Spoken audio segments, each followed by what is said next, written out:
Welcome to the Heartbeat for Hire podcast. I'm your host, Lyndsay Dowd. My goal is to help train leaders and sales organizations how to manage and deliver results with empathy, compassion, and kindness. Let's get started. Hey everybody, welcome to Heartbeat for Hire. I am so excited to introduce my guest today, Chuck Garcia. Chuck it's a delight to have you on. If you give me a second, I'm just going to give everyone a little brief bio of who you are. So Chuck is the founder of Climb Leadership International, and he coaches executives on public speaking, emotional intelligence, and executive presence. He's a professional speaker, Amazon bestselling author, and talk radio host of A Climb to the Top, Stories of Transformation. He coaches leadership development at Columbia University's Graduate School of Engineering and is a passionate and accomplished mountaineer, amongst 100 other things that I read about you, Chuck. So what a joy it is to have you. Thank you for being on. Well, thank you, Lyndsay. I'm grateful for the opportunity to be on your show and delighted to be here. Oh, great. Well, I saw that we have a lot of things in common, and probably one of the things that jumped out at me the most was leading with empathy and compassionate leadership. And would you talk a little bit about that? Because that's something I care a lot about. Yeah, I think when I recall my formal education, and I am a product of the 80s, I graduated from Syracuse as a finance major. What happened is when I got to Wall Street and I looked around and I started to catalog in my own mind, who are the leaders I admire and I would choose to follow? Not that I would be so compliant and say, hey, here's your boss, get in line. And I began to notice, even if the individuals, men, women, it didn't matter, there was something about them that struck me. Mm-hmm. And when I thought about my first inclination, where they go to school, all that ridiculous stuff, which is good, but I tried to understand what made them them, because as I saw the way that they were communicating and other people's reaction to them, I began to think, wow, this is contrary to, I thought it was the smartest person in the room, the loudest voice. And Lyndsay, what I came to find out, and it bubbled on over years, is what is making them different. And then I read a book, and I think it was 1991 by Daniel Goleman, one of the seminal EQ. And I remember the subtitle. It's something like redefine what it means to be smart.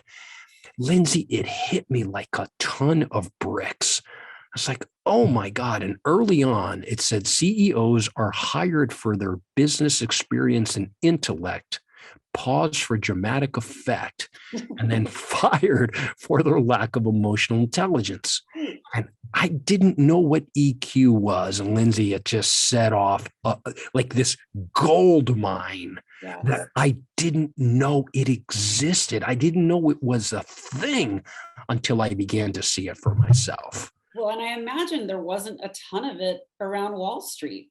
Oh. Wall Street's pretty tough. It is. And I was mindful of my commitment to my career in finance, being surrounded by a lot of jerks, but I do want to give credit because I joined the Bloomberg organization early on. I was with some incredibly, not just smart, well-educated people. I was in the company of a lot of damn good people. Mm-hmm. These are the people that they're not making movies about them. They're not wolves of Wall Street. You'll never see them in the papers or the headlines. That's just, they go home to their families at the end of every day. They are not what you see on the show Billions. They're just regular people. And I think that what I got to learn from Wall Street, though, if I could learn to be an empathetic leader, one thing, it'll set me apart, because if no one else is going to lead this way and the world is gravitating toward the admiration of people, then what the heck? Bring it on. I'm so glad you said that. And my mind is racing because I have so many questions that go with this.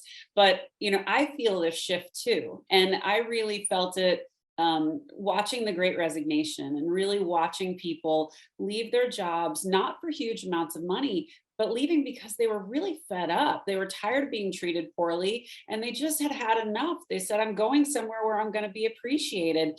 And I feel like this compassionate leadership is kind of a big fat umbrella for how leaders can help themselves quickly, but I don't think everybody gets it. And you do a lot of coaching. So how do you kind of teach that to people that maybe haven't learned that lesson yet? Yeah, no, I appreciate that. And I think it's the first thing is the recognition that leadership competencies can be taught. Mhm. And I think we are products of the conventional education where the leader was the one that had the highest GPA. Think about the valedictorian, salutatorian speech, and no offense to them, and I wasn't smart enough to be either one of them. Me either. But we tended to reward in the educational model on Yeah. what you know, and we tended to penalize what you don't. Mhm. You got a 92, you got an A, you got 8 things wrong. And then we recorded our success. And the one who was a leader, we always looked at it as, oh, he's really smart, he's a genius. Well, I forget all that. It's about how you make people feel in the end. But the reason I say that is I found I needed to be able to educate myself on something that I saw that no one ever taught me. Yeah. So when I began to assume leadership positions in my companies, first at Bloomberg and then at the big money managers, BlackRock and Citadel, I was quite conscious of what I was learning. I was incredibly sensitive to what I was seeing and how people reacted to me. And then I was quite mindful of how people reacted to others, especially the bad boss. And when you started to talk to people at the end of their day and they went to the bar dinner and they're meeting their husband or wife, they're not talking about technical competence. They're not talking about what they did. They're talking about how a boss made them feel. And that's a big deal. So I really looked at empathetic leadership, compassionate leadership as first the recognition as human beings. There's a hierarchy that we feel first and we think second. So in the hierarchy of needs to what do we communicate to our loved ones, the first thing is how we feeling, not what we did, not how we did it. Are you feeling okay? How are you feeling about moving to Massachusetts? Well, I feel kind of good. But look at the way that we communicate to each other first through the heart, through the mind. And I think, Lyndsay, I just had the good luxury that I've been witness to a lot of bad people. I learned from them. I'd like to think they were our teachers. But I also was fortunate enough or stupid enough to not know what I don't know and be curious enough to figure out how do I get better at it. And I teach it all the time. Well, and I think I learned similarly to you. And I think back on the arc of my career and when I started and the lessons that I learned along the way. And when I had those great examples of leadership, it was just like you said, an epiphany. It was this moment where I just said, there's a better way. There's a way to inspire your people and get greatness out of them versus I've got power and I'm going to make them do the things that I want, which is such a misconception. I think the biggest thing, and I'm interested if you agree with this, one thing I see in sales so often is when you have a phenomenal seller who's had a really great year, a great couple of years, the company sees the only career path for them is into management. And very often those sellers don't care about the success of other people. They're only interested in their own success and they become ultimately a toxic leader. Is that something you've seen too?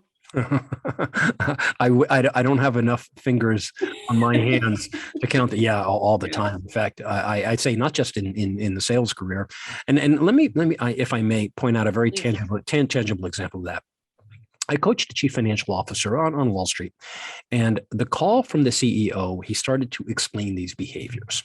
This was someone who'd been in the organization for many, many years, became a CPA and was with the company right from the advent of his college education.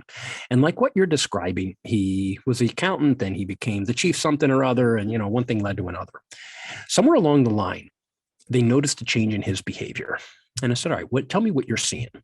And they began to explain, I don't know what happened, Chuck, here, but all of a sudden now he's impetuous, he's impulsive, he's condescending, he's treating people in manners that otherwise we hadn't seen. I don't know whether we're going to fire him or invest in him. I guess because I'm talking to you, Chuck, I'm inclined to invest in him, but I'm out of my element here. Can you help? I said, sure. But I do want to point out that this was the perfect example of one who is now promoted into, or he was promoted on the strength of his technical competency, where he now assumed a job description that didn't look anything like it did that got him here. And this is the Marshall Goldsmith, what got you here won't get you there. But my client didn't give a damn about Marshall Goldsmith, and he didn't buy into that idea. But here's where it got interesting. And I think this is a lesson for us in our our listeners. When you're speaking, and I'll use Wall Street as an example, but I do want to say I teach engineers at Columbia. I want to put engineers into the same camp, but it applies to anyone, scientist who is empirically oriented. What I know, if we're going to teach them emotional intelligence and they're going to buy into what they think is a bunch of hooey. Oh, that's touchy-feely. That's not me. Okay. All right. That's fine. I'll let them talk. What they're looking for are three things: evidence of my emotional intelligence deficiency, relevance. Okay, what does that mean to me? And then consequence. What's the consequence if I don't learn these competencies? So what's beautiful about EQ, and I see other social sciences now jumping in with the adaptability quotient, the creativity quotient, this whole thing that Google does called career cues. EQ was leading the way. But what can we do, Lyndsay? Well, we can measure the four quads of their EQ. So self-awareness, social awareness, self-management, relationship management. When you put the evidence in front of a numbers person, bing, bing, bing, all of a sudden, oh my God, especially this individual was woefully low on self-awareness. He did not know his maladaptive behaviors and the impact they had on the people in his purview. And when I did a 360 peer review and I came and I showed him the evidence from what people said, it was only as valuable as my ability to connect it to the evidence of what was measured. When we think about the model here, the dimensions of how we get people to buy into the learning of this competency, it's not one thing, it's not the other thing, it's the juxtaposition of that evidence. And I think, Lyndsay, where we feel, and I'm sure you do too, we first need buy-in that this stuff actually matters. And then once you have that, you can assign all the books, but help them to understand it's not what you said, it's how you said it. They're going to forget most of what you said anyway, but they don't forget how you make them feel. I say that all the time. Right. Yeah. But it's a simple construct that in people's habits, they don't think that way. Hey, I'm busy. What do I care? So I love what you just said. We're trying to get leaders to recognize that this is so important. And I kind of feel like this is the moment. I feel like the landscape has changed so much and everybody is writing about this. I mean, we're seeing every major player has some kind of article about leadership, about why people have left, about, what employees are asking for. And, I'm so hopeful that we're going to be able to get more leaders to respond and to recognize. And I just talked to a leader this week, and he has a big organization, and he's like, Linz, my people are being poached left, right, and center. They're diverse. They've been here for a long time. They've got great skills. And what I didn't hear him say was, maybe we haven't done something right. And maybe like it was everybody else is taking my people, not, I think I need to do something. And he was talking to me because he wanted to do something, which is a good thing. So I got to kind of get him there. But there wasn't that awareness that perhaps you have a role in this too. But back to the guy, I want to know what happened. It was a tough one. Well, first, I wanted to just comment on what you said is about who's accountable for our people. If other people steal them, let's just use that word. They didn't steal them. They made a choice. Everybody has a choice. And I say that there's always an alternative. Who's making the decision for the alternative? Is their desire to stay stronger than their desire to leave? In this case, no. Then the accountability is on the CEO to make them stay. So anyway, to this individual, it didn't turn out well. We tried. And even as you know, as you work with people, as I do, you start to lay down some pretty personal stuff. And you become a therapist in a way, even though he referred to me as a life coach, but I never wanted that label. No, I'm not interested in his life. That's not why I'm there. I can appreciate that. Honest to God, I'm accountable to the CEO that has a much bigger mission than this particular individual. But I say that because what he found early on is somebody's actually paying attention to my personal development, which I certainly was. But he had a very difficult time. And I will say he was going through a divorce. Mm, He was estranged from his two children. mm. He was successful, drove the right car, had the fancy house. He had all the trappings of success, but he never took the time to even define what success looked like. Yeah. He never measured, and I used a book by Clayton Christensen, who passed away a couple of years ago, a Harvard professor who wrote a wonderful book called How Will You Measure Your Life? Mm, And what he concluded in the book is many of the Wall Streeters from his Harvard days went to work without even being conscious of the purpose of their lives. And mm. one of his classmates is Jeff Skilling at Enron, and ended up in jail. But I say that because I tried applying these kinds of concepts, metrics. This individual was so angry, so resentful, had so much contempt for everyone in his life. He, like what you just described, he blamed everyone else. My ex-wife this, my kids that, my mother this. Yeah. He had a very challenging time accepting responsibilities for his mistakes, Yeah. his regrets. And it got to a point where I cannot help someone who doesn't want to help themselves.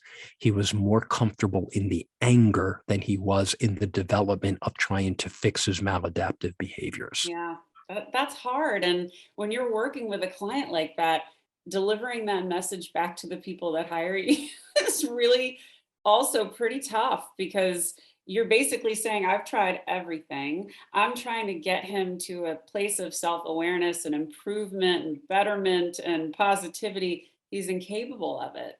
And you've got a leader who's kind of at a dead end, right? Because Yeah. he's not coachable. His growth is only going to be limited to his skill set, right? It's not going to be, he's not growing people. He's not he's not developing an organization that people are saying, I want to work for him.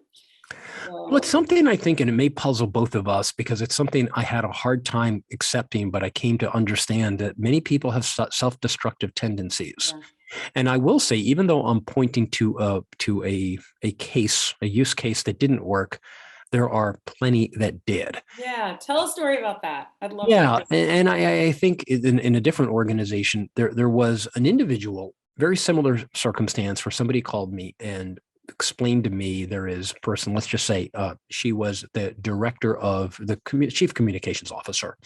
So she was under a lot of pressure, kind of like White House press secretary. You got to get up on stage and you got to say a lot of things to a lot of people, and they're going to dissect and Everything you said. everything. It doesn't matter. Not only what you said, they're going to dissect your eyebrow movement, your lip move to the right. What does that mean? They're going to try to tell you.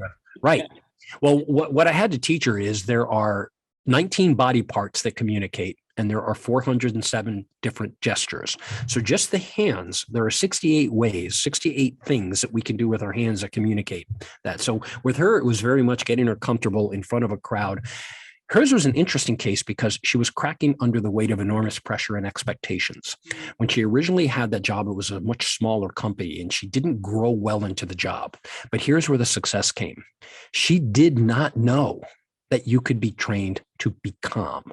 And so when I think about the importance of what I came to find out in a succession plan I did, where I coached a company to appoint their next CEO, grace under fire, conflict resolution, and empathetic leadership style were the three top traits that the company identified they wanted in their CEO.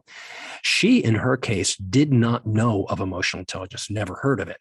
And it was a bit puzzling to me. Here we have a chief communications officer for a very large firm that had no idea what this was.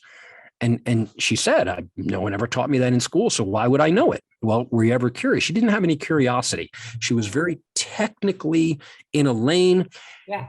When we think about don't let trying to be perfect be the enemy of the very good, she was just, I had to be perfect at every turn.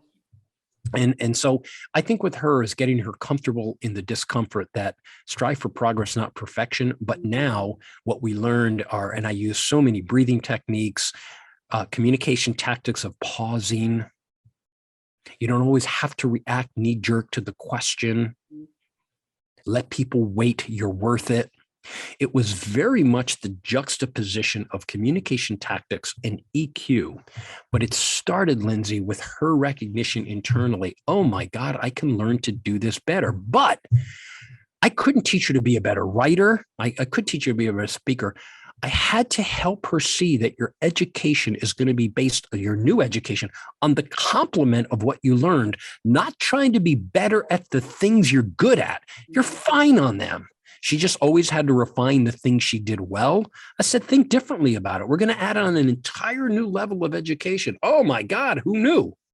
And she turned out beautiful. Now she's just polished. It's great. Absolutely awesome.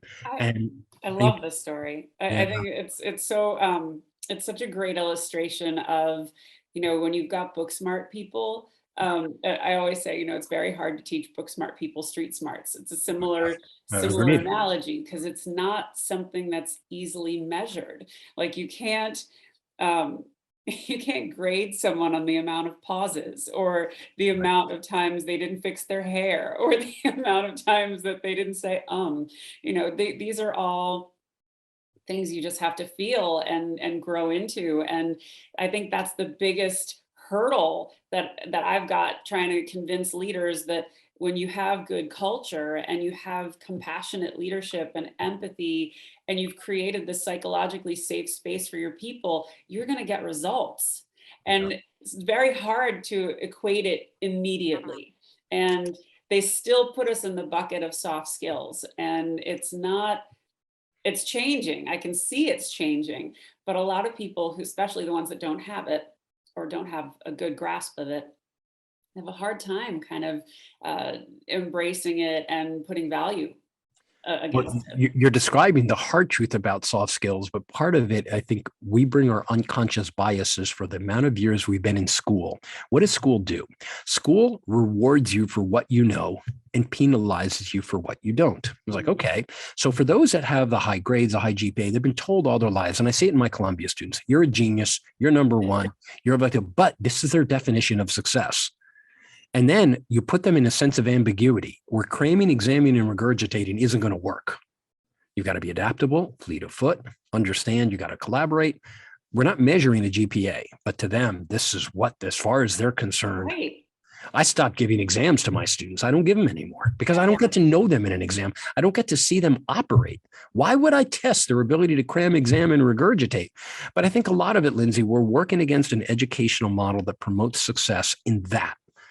And I think by the time they get with us, we stand on a platform like, that's all good. And I'm glad you had it. There's a value to that. But that's your old story. Your new story is disconnecting, not completely, but just knowing there's an entirely different set of competencies that unfortunately you didn't learn in school, and maybe that's okay. That's why we're here. I think we fight them all the time because the body is a self-protection mechanism, always trying to revert to what I know and rarely trying to venture into the things I don't because I could get hurt. Yeah. So it's this safety, which I get. People want to feel safe, and they feel unsafe when they start chartering into these waters they've never been before. Right. The best success stories are those that charter into those waters and have the confidence to handle ambiguity, to be adaptable, to think on their feet. That's what EQ does.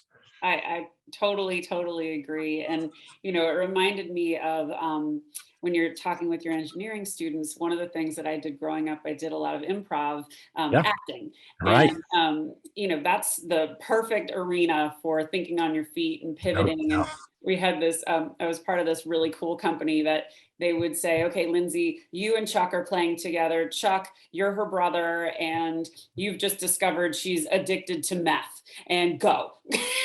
So I do it all the time. I use a book called Yes And, which is out of the Second City. Exactly. I use it all the time. So perfect. How do your students respond to that? At first, they're freaking terrified. I bet. Oh my God, I got to say something? We're going to tell a story. So you have to first start with the ABCs of apple, berry, cherry, let's just give them something simple. So if everybody can just recite and regurgitate what they've just done, that's how you warm up. And then if you can do that and they can find out that they're still standing and they're not embarrassed, helping them recognize that the value of all of this is this is a no judgment zone, and it's hard for people to shake that. Here's the best part. Once you start having them build stories, and I use in one of my classes, I did something called Bring a Brick, Build a Cathedral. And everybody I brought 100 bricks, and I divided the class in two different sections. So one half the class built a brick, brought bricks, built a cathedral. Oh my God, the freedom they feel, like that. I mean, that's, I can do this. Yeah, you can do this. That's the only instruction you're going to give me. Build the best tower, build the highest tower. Yeah, that's all. Yeah. Wow. It's freedom, Lyndsay. They don't feel free. They feel captive. Improv unleashes the beast in that brain of theirs because they have high intellects. Yeah. Those intellects are not subject to the creativity and to the safety that it's okay to be totally goofy. That's what good improv does.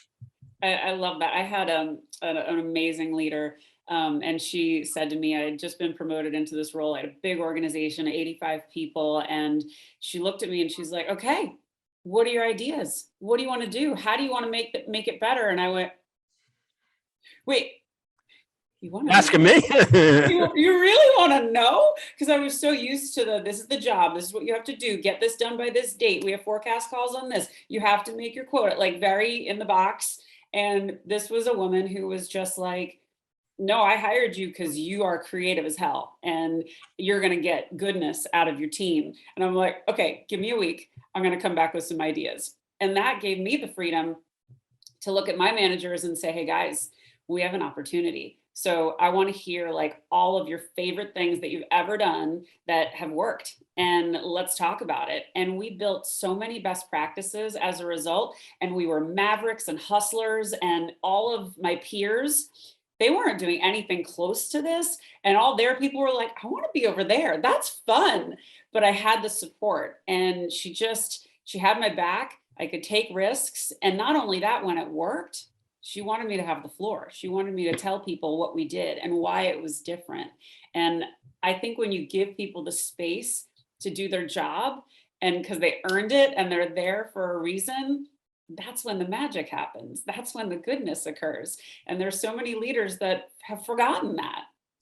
And when they've experienced it, they remember. Oh, indeed. What you're describing is Google posed a whopping question many years ago: what makes the perfect team? And they hired someone named Julia Rozovsky, who was at Yale, did her MBA at Yale. And I remember her describing that I didn't like the teams that I was working with. There was too much judgment, too much power trips, too much dynamic about who's the smartest, who's that. So they put it to the test. Okay, show me your stuff. And she joined Google, and they studied the behavior of 180 teams. And in perfect Google fashion, they didn't write a big, huge dissertation. They wanted to distill the characteristics that make a good team that could boil down to one page. And the number one thing after the studying of all these teams, the one thing, what makes a great team, was what you described, and they label it psychological safety. Yeah. And what your boss did, it trickled down because your boss gave you the safety, and you didn't have to be perfect. You just, strive for progress.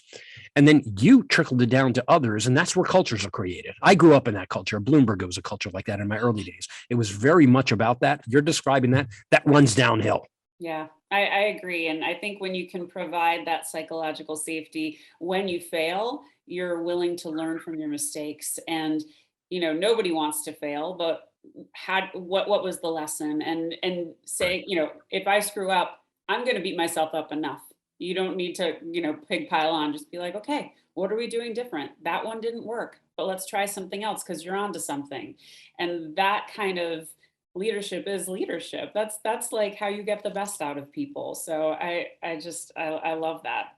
Well, you're also describing, Lyndsay, that what I see often is this tremendous fear and anxiety.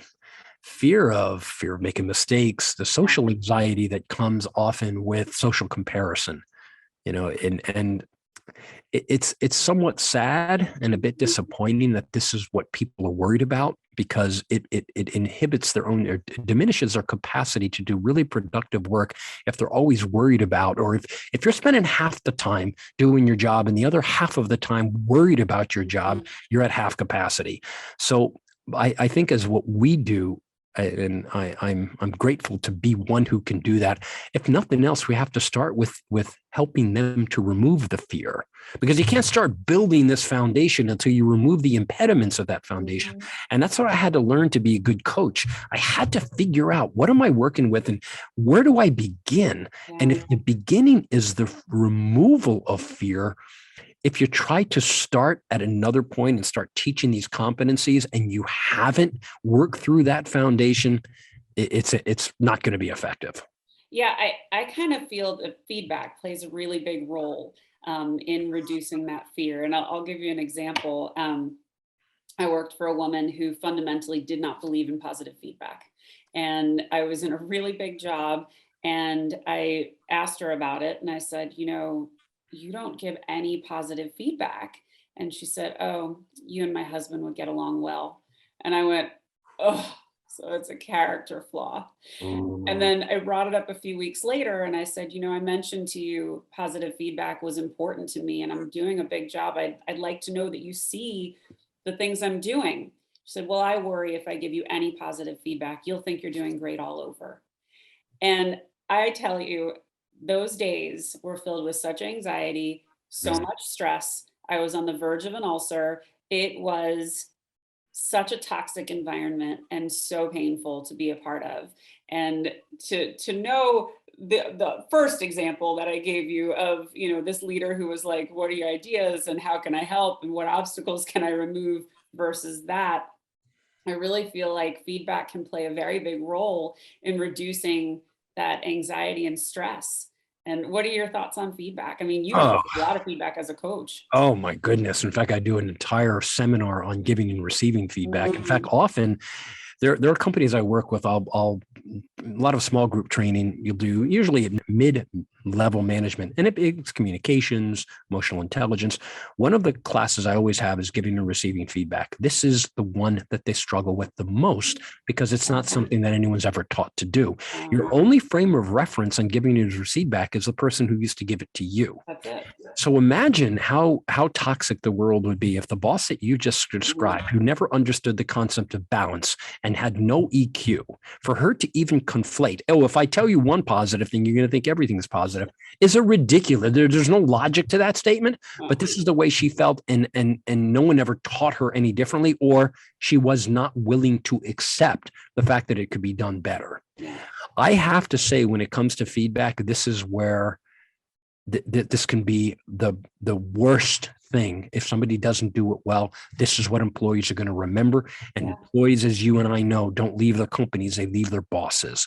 And if the boss is destructive and you're hurling down nothing but negative, there's always that balance. Some people like the sandwich. You give a positive, you give a negative, and you give a positive. That's one method. I don't care what the method is, but it has to be honest and it has to be balanced. There should be positive. There should be, and I don't even say negative. There should be a call to action. Yeah. And okay, how did you think that call went, Chuck? Right. I didn't love it. I thought I could have done better on this. Okay, so how are we going to fix it? Right. I don't really know. Can you give me some help? Sure. Let me give you a couple of ideas. It's totally different than, Chuck, you sucked on that last call and I don't like how you're representing the business and you better do better the next time. Well, guess what's going to happen? You're going to suck the next time because you're going to be so stressed and not relying on your instincts and not listening and not being able to pivot quickly because you're going to be so consumed with worry and dread that you're going to mess it up. So yeah, I agree. I think feedback, when done with compassion and kindness, it can be such an incredible tool. And I had a leader who, she would get on the phone and she'd be like, girl, your energy is fantastic. I love the way you're leading the team. I love how they respond to you. It's so great. She goes, you suck at this though. Can we work on this? Now I was nice and softened up by all the others. I'm like, oh, you're right. And we had a friendship, so it was fine for her to say that. Now, if we didn't have that friendship, that would have hurt a lot more. But I knew she was coming from a warm place and a place that wanted me to succeed. And we worked on it and I got better. But when you can balance that, it's so good. I mean, it's such a good training ground for people. And I watched the leaders that I promoted and how they gave feedback. And, they'd come back to me, they'd be like, oh my God, it worked. We've never gotten through to this person before. It totally worked. Imagine that. Well, what often when I ask people that have been on the receiving end of, I don't want to say negative feedback, just not a positive experience, two things come to mind. That when somebody hurls at you, you should have, or you need to, and people hear, you need to, and think about the tonality of that. Because in communication, there's a rule of 55, 38, 7. 55% of communication is visual, 38% is tonality, only 7% of it is the words, because people are going to forget what you said. Right. But what they don't forget is the tone of you need to. Think about how condescending. And if that's all they remember when they walk out, I need to. How about, I've looked at it. Together, we have to form a plan for what it is that could be better for the sense of your professional development. Let's start here. Try A, try B, try C, not you need to. And I see that all the time, Lyndsay, and I see it in leaders. Even if they were trained, I think some just have certain personality quirks that they've seen a boss on TV. They don't know any better, and it's not always their fault, so they play act. And they just start to assume the personality that they've watched because they don't have any other frame of reference. Yeah, it's so true. And I think, the more opportunities we get to kind of, to me, like my goal is to move the needle. I really want to create a richer sales culture across the board, because I know what it feels like when it's good and when people are inspired and you get the results. Your team crushes it. They rise above. There's competition, there's joy, there's laughter, there's engagement. And we did that through a pandy. I mean, that was like the hardest time to lead ever, because you didn't have access to your people. So you had to come up with those ways to get them excited and involved. I saw a post this week and I was curious about it. A guy made a list of all the qualities of a good leader. And one of them, the last one he said was, don't be friends with your team, create a barrier. And I was like, I actually disagree. And I do think that you need to maintain a level of decorum and respect and authority. But I have some wonderful friends who are my bosses who I still send Christmas cards to, and I learned from and respected. And while it's not the norm to have those relationships, it was a total gift, and it didn't diminish their need for me to do my job at all, being friends with them. So I'm interested. What are your thoughts on that? I'm with you all the way, because I have been friends with my boss, and I have had people that reported to me that I consider even to this day my best friends. But the one thing I will say, when someone is your friend, is your boss, they're not going to be your boss forever. Right. They're going to be something else to you one day. But I think a lot of that is born out of attitude. So I think about, I spent, for the people in my charge, we spent a lot of time on airplanes together. I was responsible for Bloomberg Latin America for many years. So we were always traveling to Mexico and Argentina, and I was with one of them most of the time. And there were many people in my world, but I spent a lot of times, and you get to know someone when you spend time on airplanes, because you're also spending time at dinner. You're doing a lot of things that are not in the office. Yeah. It would be crazy to think you're not going to act as friends if you actually like each other. But I will say the toughest part of that is when it does come down to either review time, or they may have done something where their judgment was lapsed, or there may have been something they exercised what could have been better judgment. I think the boss, he or her, they, whoever they are, it's important that they are comfortable in the fact that at this point in time, like a good parent, I need to tell you what is my feedback for what I have observed. Yeah. But that is no different than a good friend who tells you what you should hear. And often when I give people feedback and they tell me no one's ever told me that, sometimes my response is, then you don't have any friends. And poor thing. Right. Well, that's part of how you befriend the people in your world. You don't treat them as if it's boss and subordinate. You treat them as if we're partners in this mission, that we're all each other's teachers, that I'm here to help you, you're here to help me. And that comes from a good leader. Yeah. You're not a pushover. You're just trying to establish the fact that and this is the yes and, all of us is better than any one of us. So imagine the power that you can have when you put two really good people together, boss or supporter, who cares? All of that goes away when you go into the room to sell, because they don't give a damn who you are or what's the reporting relationship. They don't care. If you're well-oiled and you're good at it, it's all good. But you know what they do care about? And I got asked this a lot. Every time I would walk into a client, they would always ask me, this happened a lot with one of my very large clients. Linz, how's the job? How are they treating you? Are you happy there? How's your boss? I want to know. And I always thought that was such an interesting thing for them to ask, because I was working for a very large company. They were a very large company. They really wanted to know, if she's happy, I'm happier buying from her. And if they're treating her well, then I'm working with a company that cares about their people, and that's meaningful to me. And I just thought it was an interesting question to be asked by so many different people at very senior levels. So were you ever asked that, or did you ever ask that? No, but I've seen it in many different ways. I have some people who wanted to know, what's it like to do business with a company, go to the cafeteria and find out if they're smiling. So it's another way of saying it. But what your point is, when people ask you about their job, look at the keyword that you use. How are you feeling about it? Yeah. Not what are you thinking? It's about, as human beings, we feel first, we think second. And interesting, and I really appreciate the angle that she took with you, that if you're happy, or look at the opposite side. If you're miserable and you're representing, you become my sales rep, you're probably going to leave soon, and I'm going to have to contend with someone else. But that speaks to the culture of the organization I'm about to deal with, because people have a great expectation. If they're going to give you money, you better be a good partner. And if you're miserable or toxic in the way that you treat them, that is a reflection of the culture where you sit, and people want to see that.